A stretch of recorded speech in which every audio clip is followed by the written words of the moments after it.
हो चुकी है पीर पर्वत से पिघलनी चाहिए, अब इस हिमालय से कोई गंगा निकलनी चाहिए। नमस्कार मेरे दोस्त, कंपटीशन गंगा परिवार में आप सभी का स्वागत है। आशा करता हूं कि आप लोग स्वस्थ होंगे और अच्छे होंगे। हम लोगों ने पिछली क्लास में सिंप्लीफिकेशन को पढ़ रहे थे और सिंप्लीफिकेशन को लगभग 2 क्लास कर चुके थे, जिसमें हम लोगों ने बेसिक समझ लिया था और कुछ क्वेश्चन का भी प्रैक्टिस कर लिया था। और उसी के आगे जहाँ हम लोग छोड़े थे उसी के आगे हम लोग समझेंगे और उसको पढ़ेंगे। खासकर यूट्यूब वाले जो पढ़ रहे हैं, ऑनलाइन पढ़ रहे हैं, वो ध्यान देंगे। पिछली क्लास को आप लोग देखकर तब इस क्लास को देखिए, उससे रिलेट करिए, क्योंकि पिछली क्लास में बेसिक बताया गया है बिल्कुल। जब तक आप बेसिक को मजबूत नहीं करेंगे तब तक क्लास समझ में नहीं आएगी। इसलिए पिछली क्लास को भी देखिए, उसके बाद इसको भी देखिए और अपने कॉन्सेप्ट को मजबूत करिए और अच्छे से पढ़ते रहिए। हम लोगों ने सिंप्लीफिकेशन को पढ़ रहे थे, जिसमें दो क्लास ही किए थे, 2 ही किए थे ना। यस, तो हम लोगों ने पिछली क्लास में कहाँ से छोड़े थे, फार्मूला कुछ बताए थे। जो फार्मूला आपके स्क्रीन पे देख रहे हैं, यही फार्मूला हम लोगों ने पढ़ा था। अब इसके आगे कुछ क्वेश्चन है। आशा करता हूँ कि ये जो फार्मूला आपको दिख रहा है ये आप लोगों ने तैयार कर लिया होगा और इस पर कुछ क्वेश्चन भी कराए थे। एक क्वेश्चन शायद कराए थे, वो क्वेश्चन भी कर लिया होगा। कितने लोगों ने कर लिया है? सभी लोगों ने। आशा करता हूँ सभी लोगों ने किया होगा। आइए अब हम लोग आगे के क्वेश्चन को देखते हैं।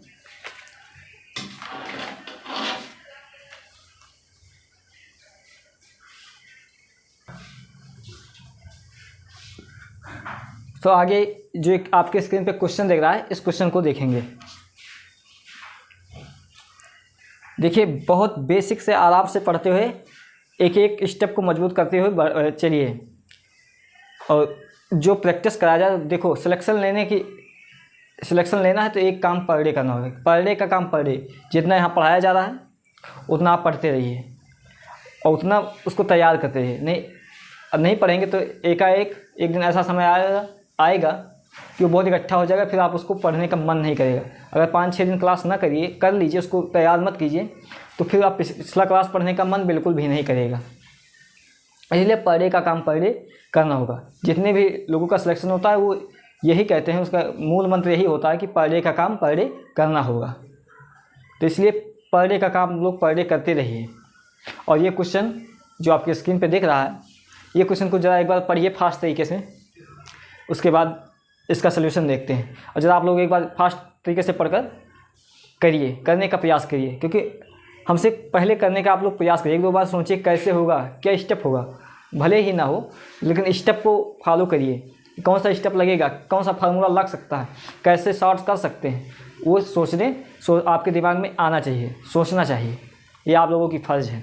तो ये क्वेश्चन को ज़रा देखिए और ज़रा सोचिए। हम पढ़ रहे हैं, यहाँ से है 1 ऐसे करके .1 200 डिजिट है, 200 संख्याएँ हैं जो 1 को 200 बार लिखा गया है। फिर माइनस किया गया है 2 को, जो 100 बार लिखा गया है। फिर लिखा दोनों का पावर कि होल पावर वो 1/2। अब इसको सॉल्व करना है, तो इसे सॉल्व कैसे किया जाए? तो देखिए, एक छोटे छोटे तिनके से किसी बड़ा घोंसला को बनाया जा सकता है। तो उसे एक क्वेश्चन को भी एक तिनके से लेकर हम सीधे वहाँ तक पहुँचेंगे। तो उसके लिए पहले हम देखते हैं। देखो, 1 ये 200 डिजिट है, ठीक, ओके। और जो 2 है वो 100 डिजिट आपके क्वेश्चन में ये दिया है और इसको माइनस किया गया है इससे, मतलब 200 को 100 से माइनस किया गया है। तो सबसे पहले हम देखते हैं। देखो, अगर 100 का यहाँ पे जो संख्या है इसका डबल यहाँ पे ऊपर दिया गया है, तो हम यहाँ पे शुरू देखते हैं कि अगर 11 को यहाँ पर हम 2 संख्या उठाएं तो यहाँ पर हमको 1 उठाकर देखते हैं, ये पावर 1/2 है। अब देखिए, 11 में 2 को माइनस करेंगे तो 9 की पावर 1/2 क्या हो सकता है? देखो, 3 की पावर 2 गुणे 1/2, काटेंगे 3 आएगा। मतलब यहाँ की 2 संख्या, यहाँ की 1 संख्या को माइनस करेंगे तो आंसर 3 आएगा। और इसी तरह से अगर हम 1 को 4 बार लें तो 4 बार लिए हैं तो इसका आधा हमको लेना होगा, क्योंकि यहाँ आधा है तो इसका आधा लेना होगा, तो 2 संख्या लेंगे। कि पावर बेटा 2 होगा। और 1111 में 22 को घटाएंगे तो कितना बचेगा, तो इसका पावर करेंगे तो सॉल्व करके आंसर 33 आएगा। अगर यहाँ 3 आया तो यहाँ 33 आएगा। इसी तरीके से अगर हम 1 को 6 बार लें तो 6 बार लें तो 2 को हमको 3 बार लेना पड़ेगा, तो आंसर कितना आएगा 333 आएगा। अब एक हम सॉल्व कर दिए हैं, इसको आप लोग सॉल्व करेंगे तो यही आएगा, सेम यही आएगा।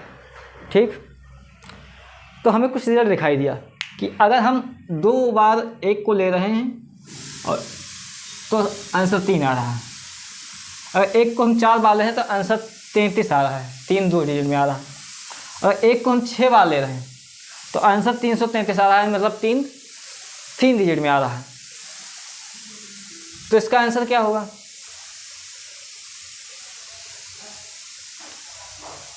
तो इसका आंसर होगा कि, तो इसका आंसर क्या होगा जो क्वेश्चन है, तो इसका आंसर होगा 3 100 डिजिट हो जाएगा। मतलब देखिए यहाँ पे हम अगर 2 बार ले रहे हैं तो 3 1 बार आ रहा है। अगर हम यहाँ पे 1 को 2 बार ले रहे हैं, 4 बार ले रहे हैं तो आंसर 2 बार आ रहा है। यहाँ पर हम 3 को, यहाँ पे 1 को अगर हम 4 बार ले रहे हैं, 6 बार माफ़ कीजिए, तो आंसर 3 बार, आंसर 3 बार 3 आ रहा है। तो ऐसे अगर हम 1 को 200 बार ले रहे हैं तो मतलब जैसे यहाँ आधा आ रहा है, एक का आधा आ रहा है, तो यहाँ पे 200 बार ले हैं तो आंसर 300 बार आएगा। यही आपका आंसर हो जाएगा। क्या आंसर हो जाएगा, देखिए ऊपर लिख रहे हैं, आंसर आपका हो जाएगा 3333 dot dot dot dot 100 digit, मतलब 300 अंक होगा। ये आपका आंसर होगा। क्लियर, क्रिस्टल क्लियर सभी लोग को। अब छोटे छोटे क्वेश्चन इसको क्लियर होना ही चाहिए आप लोगों को, ठीक। और ऐसे क्वेश्चन को आप लोग को आना चाहिए। ऐसे क्वेश्चन बहुत एग्जाम में पूछे जाते हैं, सीजीएल वीजीएल के मेंस में ट्रिकी क्वेश्चन ही पूछे जाते हैं। ये सब मेंस के ही क्वेश्चन ही है जो आपके सामने लेकर आ रहा हूँ। ऐसे क्वेश्चन को आपको प्रैक्टिस करना चाहिए। आशा करता हूँ ये समझ गए होंगे, क्योंकि कहा जाता है मंजिल यूँ ही नहीं मिलती राही को, मंजिल यूँ ही नहीं मिलती राही को, जुनून सा दिल में जगाना पड़ता है। मंजिल यूँ ही नहीं मिलती राही को, जुनून सा दिल में जगाना पड़ता है। मैंने पूछा चिड़िया से कि घोंसला कैसे बनता है, तो बोली कि तिनका तिनका उठाना पड़ता है, तिनका तिनका उठाना पड़ता है। तो तिनका तिनका ही उठा कर ये क्वेश्चन किया गया है। ये तिनका ही तिनका है, लेकिन बाद में जाकर एक घोंसला बन गया। ऐसे ही आपका सिलेक्शन होगा। एक एक क्वेश्चन को पर प्रैक्टिस करेंगे, एक एक क्वेश्चन पे काम करेंगे, तो तिनका एक दिन घोंसला बनेगा, फिर आपको सिलेक्शन देगा वो। वही चीज़ है। आइए अगला क्वेश्चन देखते हैं।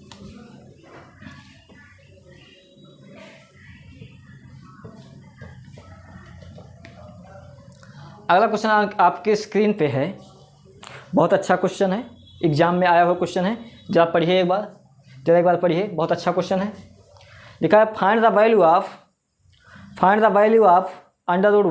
+ 1 अपान 1 का स्क्वायर प्लस 1 अपान 2 का स्क्वायर प्लस √1 + 1 अपान 2 का स्क्वायर प्लस 1 अपान 3 का square plus √1 + 1 upon 3 square plus 1 upon 4 square plus dot dot so on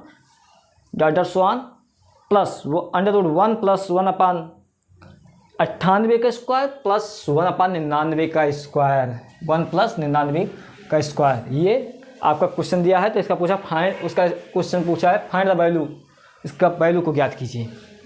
तो देखिए समझिए क्या करना होगा, दिमाग में क्या करें, दिमाग में क्या करें। तो देखिए क्या करना है, एक एक स्टेप को उठाइए, एक एक स्टेप को उठाइए और एक एक स्टेप को सॉल्व करते जाइए। भूल जाइए लास्ट स्टेप, भूल जाइए, पहला स्टेप उठाइए। तो पहला स्टेप क्या है, 1 + 1 का स्क्वायर 1 अपान 1 प्लस 1 अपान 2 का स्क्वायर, तो 1 अपान 4 हो गया, प्लस है। फिर क्या है, फिर आपके क्वेश्चन में है 1 प्लस 2 का स्क्वायर, 2 का स्क्वायर 4 होता है, प्लस 1/3 का स्क्वायर है 1/3 9 होता है, फिर प्लस है 1 प्लस 3 का स्क्वायर, 3 का स्क्वायर 9 होता है, प्लस 16 4 का स्क्वायर 16 होता है, ऐसे dot dot dot dot 1 plus 98 का स्क्वायर प्लस 1/99 का स्क्वायर, तो अभी इसको छोड़ दे रहे हैं।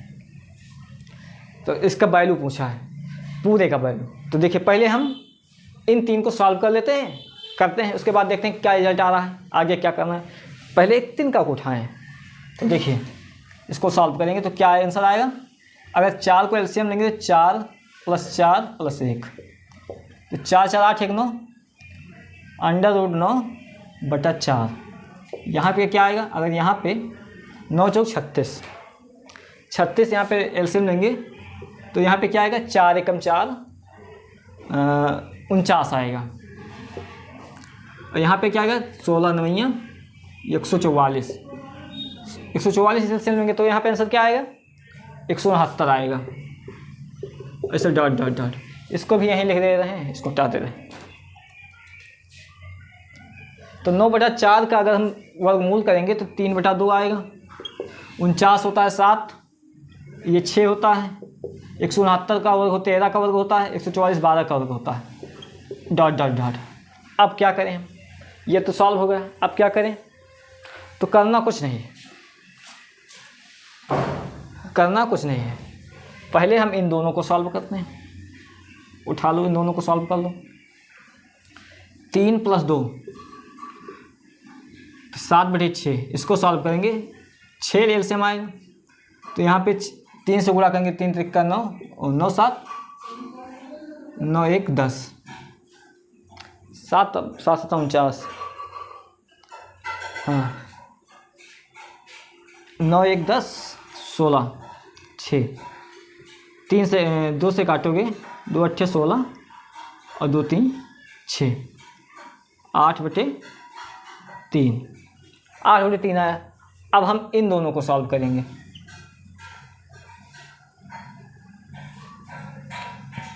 इन दोनों को सॉल्व करें, देखो 7/6 + 13/12, 12 एलसीएम लिए, 7 दूनी 14 + 13, 12 एलसीएम होगा, 13 और 27/12। ओके, ये आंसर आया।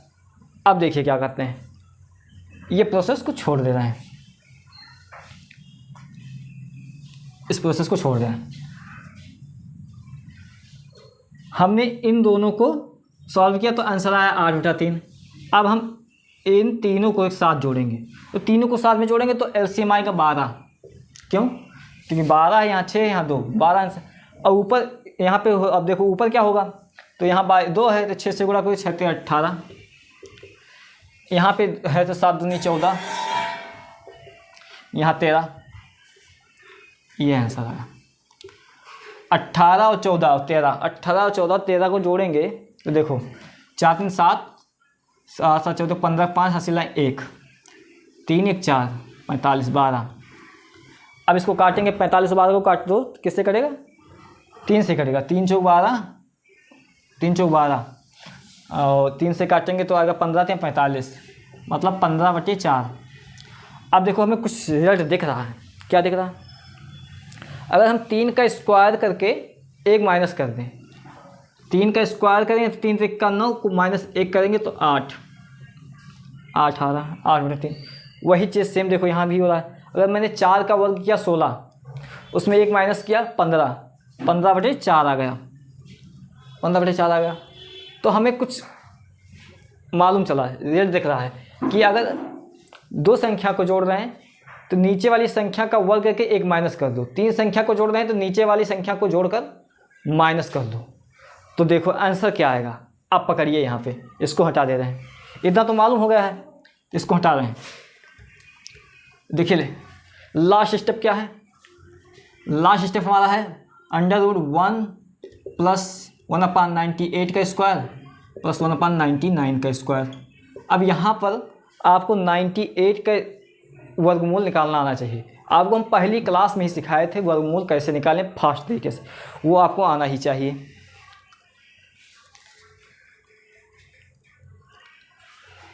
और ना आता हो तो और देखो, ना आता हो तो एक और तरीका है। मैंने क्या कहा, लास्ट वाली संख्या का नीचे जो संख्या है उस संख्या का वर्ग करिए, उसमें से एक माइनस कर दीजिए। तो वही कर दीजिए, 99 है, यहाँ 99 है। अगर इन तीनों का एलसीएम निकाल लेंगे तो 99 ही आएगा, करके देख लीजिएगा। अब कि मैंने क्या बोला, ऊपर 99 का वर्ग करके एक माइनस कर दीजिए। तो 99 का एक वर्ग करके एक माइनस कर दिया। अब 99 का वर्गमूल क्या होता है, 99 का वर्गमूल क्या होता है, तो ये होता है 98, 9 81 और 9 81। देखिए वर्गमूल निकालने का तरीका देखो, 99 100 से कितना कम है, 1, 100 से 1 कम है 1, फिर 100 में माइनस करेंगे, या इस तरह से कर लीजिए। 9 81 8, 9 81 दूना 2 1 2 8 16, 162 162 और 162 और 70, 17, 9 9 81 और 17, 81 और 17, 81 और 10 91, 98 से 1, क्या होगा 98 से 1, 98 से 1 माइनस 1 कर देंगे, आंसर लो, आपका आंसर आ गया। वर्गमूल निकालना आपको सिखा दिए हैं, ये आपको आना चाहिए, जाकर सीख लीजिए। तो इसका आंसर हो जाएगा 9800 बटा 99, ये आपका इस क्वेश्चन का आंसर हो जाएगा। अब ये हम आपको समझाने में इतना टाइम लग गया है, वैसे मात्र 5 सेकंड का सवाल है। कैसे, क्वेश्चन को देखिए, अगर हम इस बेस में क्वेश्चन है तो हमें कुछ सॉल्व नहीं करना, बस लास्ट का स्टेप उठाइए, देखिए नीचे एलसीएम क्या रहा है, तो खासकर एलसीएम वही लास्ट वाली संख्या ही आएगी, वही संख्या आएगी। उस संख्या को लिया, उस संख्या का वर्ग करके -1 कर दिया, आपका आंसर आ जाएगा। और कैसे आ गया, अगर इसको सॉल्व किए तो आया 3/2, इस वाले को सॉल्व किया आंसर आया 7/6, इस वाले को सॉल्व किया 13/12।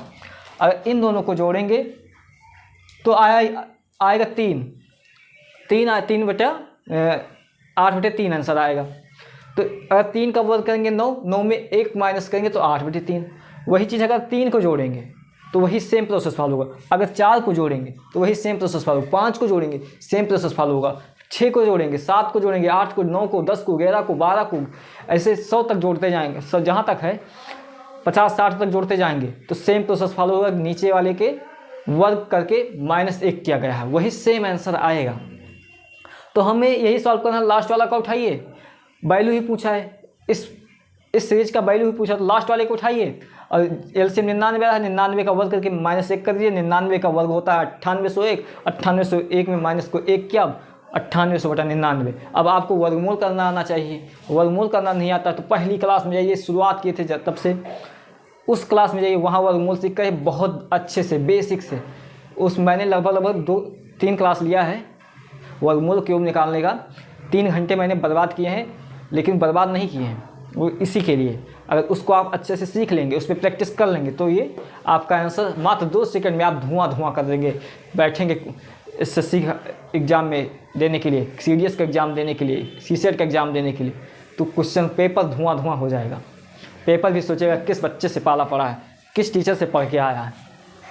आइए, समझ गए ना, इसका आंसर 9899 है। अगला क्वेश्चन आइए देखते हैं, आओ फास्ट तरीके से अब देखते हैं। हाय द जोश, 1 मिनट, फ़ोन आ रहा है, 1 मिनट।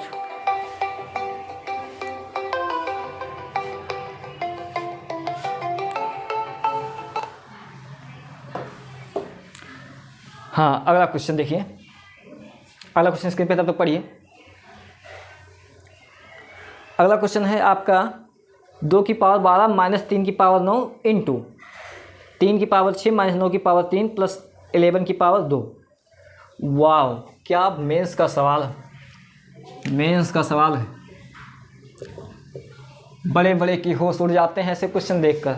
सॉल्व करेंगे, 2 की पावर 12, 3 की पावर 9, 3 की पावर 6, 3 की पावर 9 की पावर 3 प्लस 11 की पावर 2, सबको सॉल्व करेंगे, जोड़ेंगे, घटाएंगे। देखिए, कैलकुलेशन करने से बचिए, जितना कैलकुलेशन करने से बचेंगे उतना ही आपके लिए अच्छा होगा।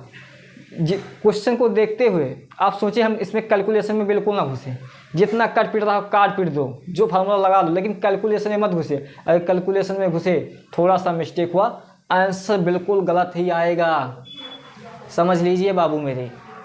तो बाबू कैलकुलेशन से बचा जाता है, एग्जाम में कैलकुलेशन से बचा जाता है, क्योंकि हम लोगों का दुश्मन है कैलकुलेशन। या फिर कैलकुलेशन को फास्ट करिए, किसी बन जाइए आर्यभट्ट, मत पढ़िए सिर्फ कैलकुलेशन ही करते रहिए। या आपको सिलेक्शन लेना है तो कैलकुलेशन से कैलकुलेशन आना चाहिए बस ज़रूरत के हिसाब से, लेकिन जहाँ मैं ना टिक सकूँ वहाँ पे कैलकुलेशन को लाइए ना। हर जगह क्या ज़रूरत है कैलकुलेशन को लाना? अगर मैं कैलकुलेशन से बच रहा हूँ तो कैलकुलेशन की क्या ज़रूरत है? कोई ज़रूरत है? नहीं ज़रूरत। अगर कैलकुलेशन की जहाँ ज़रूरत हो, नहीं, मैं चारों तरफ से घिर चुका हूँ, लास्ट ऑप्शन कैलकुलेशन ही है, तब कैलकुलेशन को करिए। वैसे क्या ज़रूरत है क्वेश्चन में क्या ज़रूरत है कैलकुलेशन करने की? देखो बहुत बच्चे कैलकुलेशन कर रहे हैं, देख रहे हैं, यहाँ बैठे हैं, लगे हैं 2 की पावर 12 निकालें, याद रट लिए हैं 2 की पावर 12। अब यहाँ 2 की पावर 12 है, 2 की पावर मैंने दे दिया 52, 3 की पावर मैंने दे दिया, एग्जामिनर ने दे दिया 3 की पावर 21, 3 की पावर 500, तब क्या करोगे? तो इसलिए प्रोसेस को फॉलो करिए, कैलकुलेशन से बचो, हमें करना ही नहीं। देखो क्वेश्चन देखो 2 की पावर 12 लिखा है, फिर क्या लिखा 3 की पावर 2, फिर क्या लिखा है इंटू 3 की पावर 6 माइनस 3 की पावर 6 माइनस 9 की पावर 3 प्लस 11 की पावर 2। इसका वैल्यू पूछा है तो साफ साफ क्या हमें क्या देखना है, हम क्या करते हैं, हमें कुछ दिख रहा है। अगर 9 की पावर 3 आता है, 9 9 81, 9 या 729, ये 729 होता है कि नहीं होता है? ये 729 होता है कि नहीं? क्यों हम इसे सॉल्व करें? कैलकुलेशन से बचे ना, क्यों सॉल्व करें? 3 की पावर 6 ये तो होता है 729। अगर ऐसा एग्जाम में कुछ ना आएगा तो आपको कुछ ना कुछ तो हिंट देगा ही, आपको ऐसा कुछ करेगा कि कुछ ना कुछ आधा से ज़्यादा पार्ट जीरो बनाएगा ही बनाएगा। तो ऐसा हमें दिमाग में आना चाहिए कि क्या जीरो हम कर सकते हैं। पहले जीरो बनाना सीखिए, अगर जीरो नहीं बना फिर 1 बनाना सीखिए। 0 1 ये 2 बनाना आपको आना ही चाहिए हर हाल में। हर क्वेश्चन में प्रयास करिए कि अगर वो 0 बना है तो 0 बनाइए, नहीं 0 बना तो 1 बना है 1 बनाइए, लेकिन बनाइए। अब क्यों ये सॉल्व करें? 2 की पावर 12 क्यों लगाए, क्यों हम याद करें?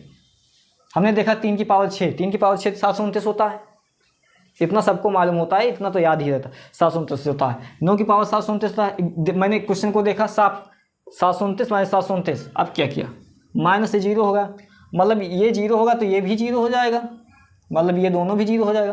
तो हमें सॉल्व क्या करना है? बस यही सॉल्व करना है ना, यही सॉल्व करना है।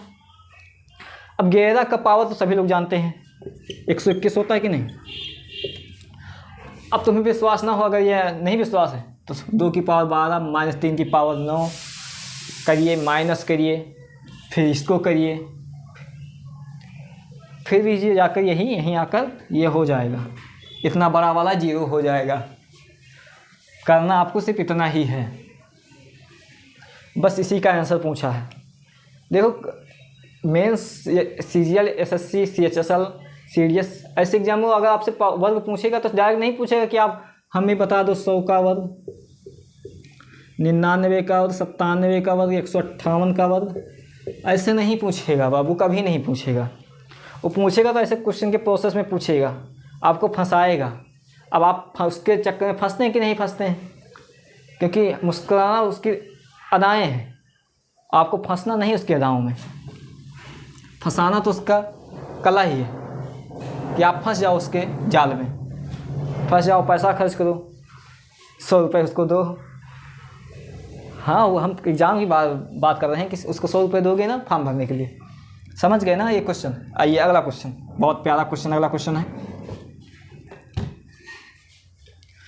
पढ़िए ज़रा, आपके स्क्रीन पे है क्वेश्चन, पढ़िए। 3 भिन्न अंक x, y और z, x greater than y greater than z के समान है। जब उनमें से सबसे छोटे की सबसे बड़े से विभाजित किया जाता है तो परिणाम 9/16 निकलता है, जो कि y से 0.065 0.00625 से अधिक है यदि x plus Y plus Z equal to 1 से ही 13/14 है, तो x प्लस जेड का मान बताइए। मतलब x प्लस जेड का मान पूछ रहा है। क्वेश्चन देखिए, बहुत प्यारा क्वेश्चन है।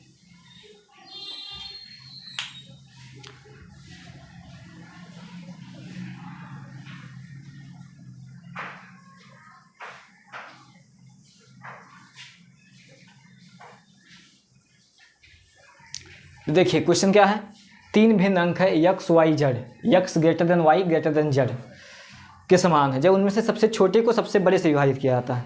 तो सबसे छोटा क्या है, z। क्वेश्चन को पढ़िए, सबसे छोटा क्या है और सबसे बड़ा क्या है, x। z को x से विभाजित किया जाता है तो परिणाम 9/16 आता है। परिणाम क्या आता है, 9/16 आता है। बस क्वेश्चन को पढ़ते हुए सॉल्व करते चलिए। 9/16 आता है। अब इसको यहीं छोड़ दो। फिर अगला क्या पूछा है, फिर अगला क्या बोला है, जो कि y से 0.0265 अधिक है। मतलब ये चीज़ जो है 9/16 ये इससे अधिक है, यही बोला है। अब हमें क्या करना है, बस इसे सॉल्व कर लो। अब इसे सॉल्व करना आपको आना चाहिए। 0.625 को आप सॉल्व करेंगे तो कितना आएगा आंसर, देखिए 0.625 सॉल्व करके दिखा रहा हूँ, देख लो। दशमलव के बाद कितने जीरो हैं, कितने अंक है, 3 जीरो लगाओ। 625/1000, 5 से काटो तो 1/16 आएगा, काट लीजिएगा, 1/16 आएगा। तो ये क्या है, y प्लस 1/16 इक्वल टू 9/16। अब इसको सॉल्व करो, y बराबर 9/16 माइनस 1/16, y बराबर 8/16, y बराबर 8 काटेंगे 1/2, y का मान 1/2 आएगा।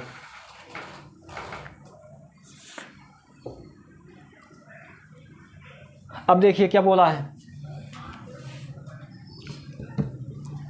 फिर क्वेश्चन बोला है यदि x प्लस वाई, अब x plus Y plus Z 1 से ही 13 बटा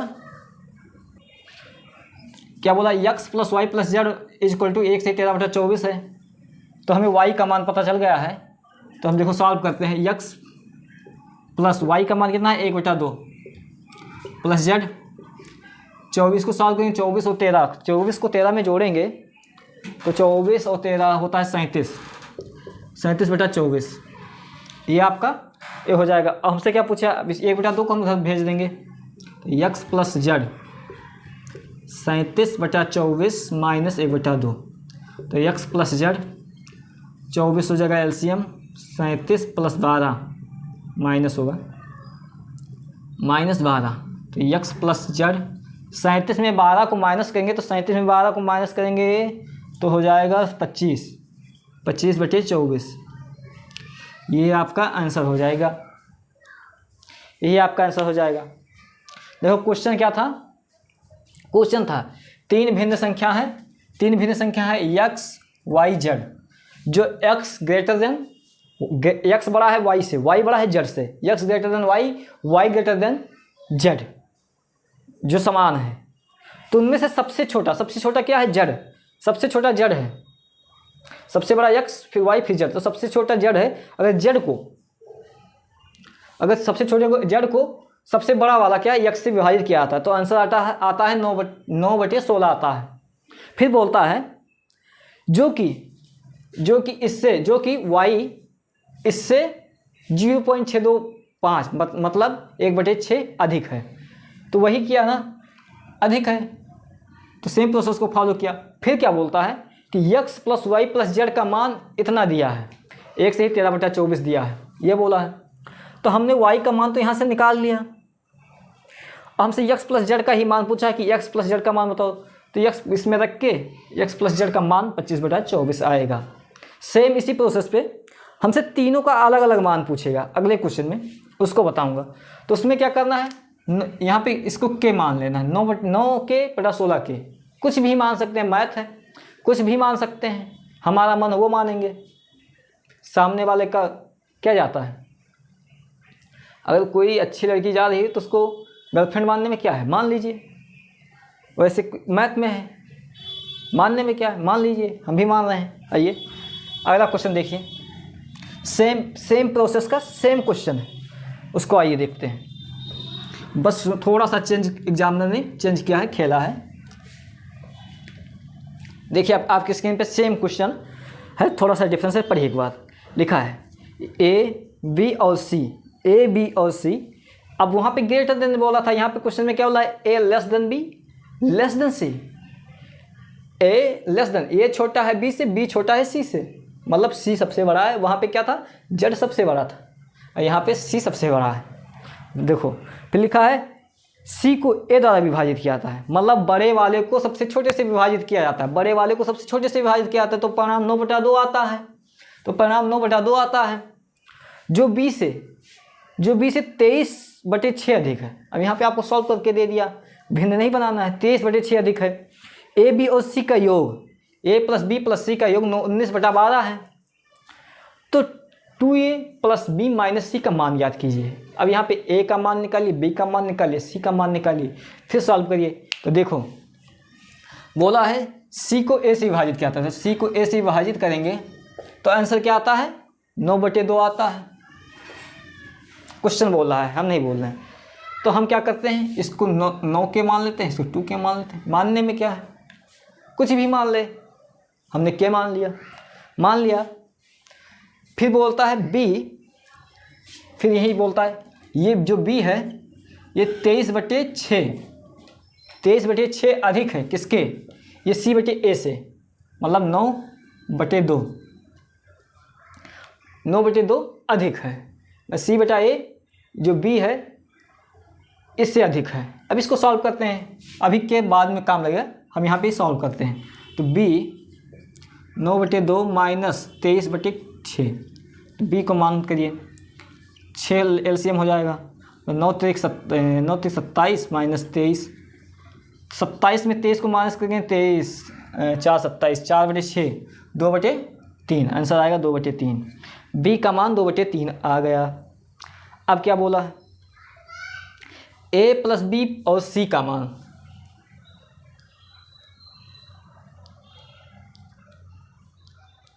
क्या बोला है, a प्लस बी प्लस सी का मान कितना बोला है, a प्लस बी प्लस सी का मान 19/12 है।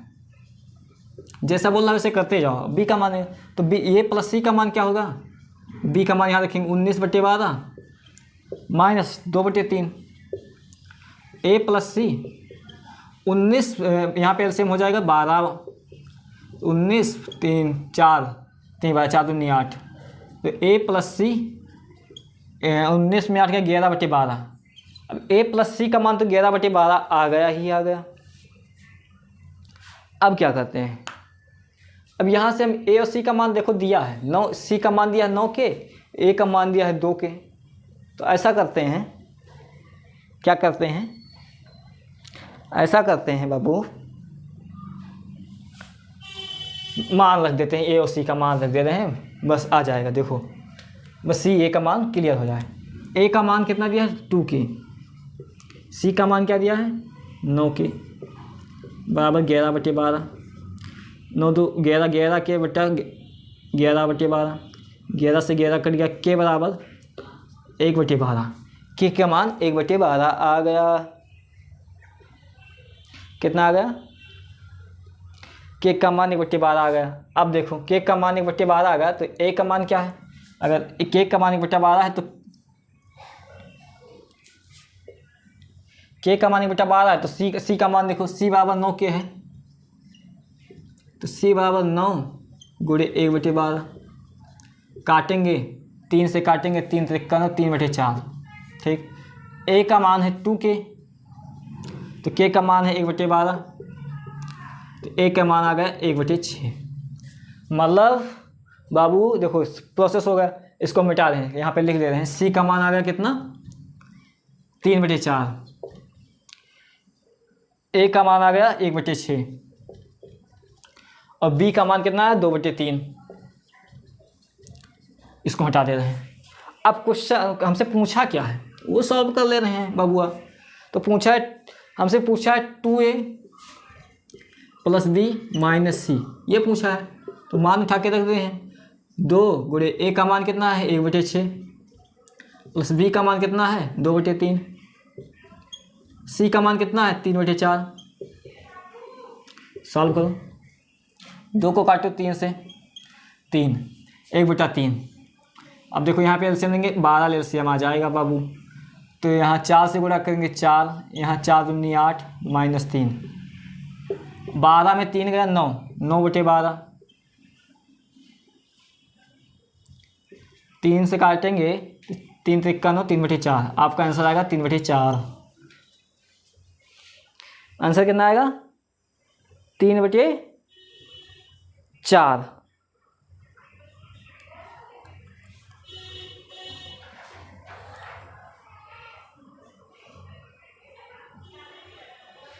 देखिए क्या गलती हुआ, गलती हो गया, इतना नहीं आएगा, माफ़ कीजिएगा, सॉरी।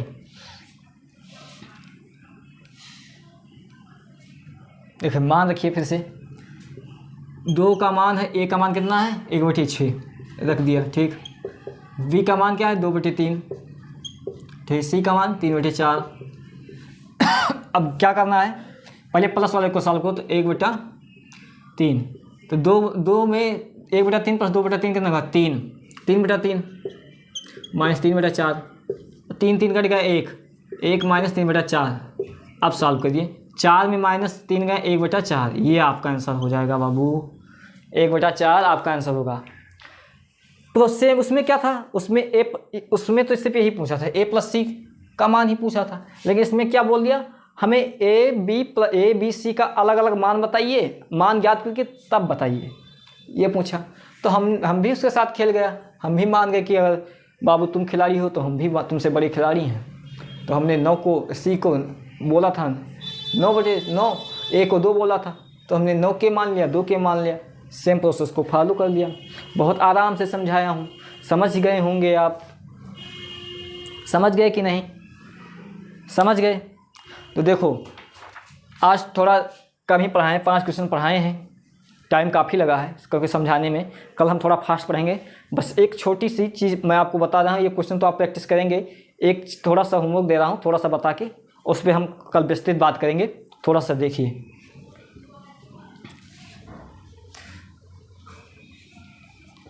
थोड़ा सा देखिए, कितने लोग रियल नंबर को जानते हैं, रियल नंबर क्या होता है? कोई परिभाषा देगा रियल नंबर का, जानता है? तो ज़रा बताइए रियल नंबर कैसे कहते हैं। देखिए क्या कहते हैं, the number whose square is always positive value, always positive value क्या है, रियल नंबर कैसे कहते हैं, the number whose square is always positive value, ऐसी संख्या जिनका वर्ग धनात्मक होता है। The number whose square always positive value. Okay if x y and z are real number, then x square plus y square plus z square is equal to 0. तो x y and z, x plus y plus x y and z is equal to 0. Okay, यदि ऐसी संख्या जिसका वर्ग करने पर संख्या धनात्मक होती है तो संख्या रियल ही होगी। और x y z अगर रियल नंबर है तो X square plus Y square plus Z square हमेशा 0 होंगे ही होंगे, हमेशा नहीं होंगे। तो वैल्यू क्या होगी, X square plus Y square plus Z square value क्या होगी, अगर 0 तो एक्स वाई जेड वैल्यू होगी।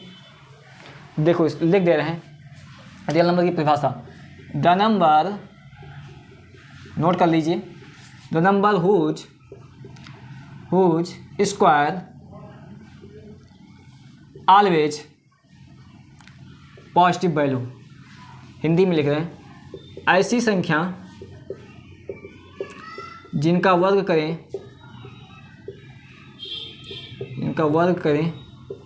तो संख्या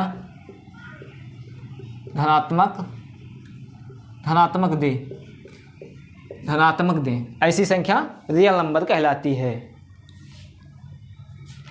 ऐसी संख्या जिनका वर्ग करें तो संख्या धनात्मक होता है, ऐसे वर्ग करने पर संख्या धनात्मक, जिनका वर्ग धनात्मक होता है, या ऐसी संख्या जिनका वर्ग करें तो धनात्मक हो दे, ठीक।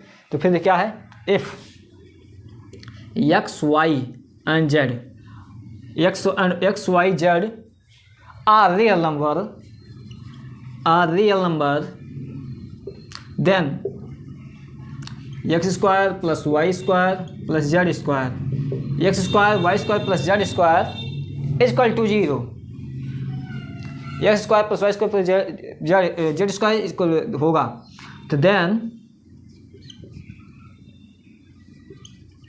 Then X then value